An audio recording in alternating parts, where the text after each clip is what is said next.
না ভালো নাই, ঠিক লাগে নাই।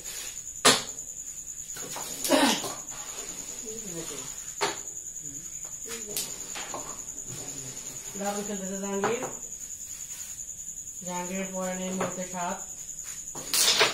দারুণ দারুণ। রেড কভার দেওয়ার চেষ্টায় আছে,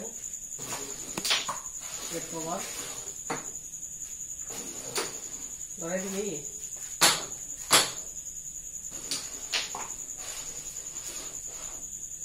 কভার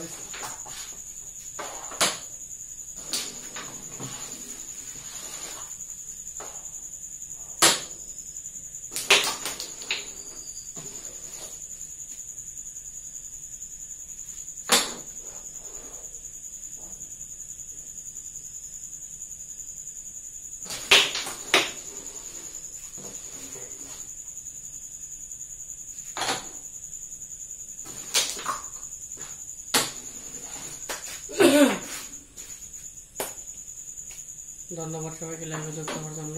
আপনারা কে কোথা থেকে লাইভ দেখছেন একটু কমেন্টে জানাবেন। এই মুহূর্তে খেলার ফলাফল 7। দ্বিতীয় ক্রিকেট খেলা চলতেছে। জাহাঙ্গীর পয়েন্ট 7। জাহাঙ্গীর খুব ভালো খেলে থাকেন। জাহাঙ্গীর ক্লিয়ার হওয়ার সম্ভাবনা রয়েছে।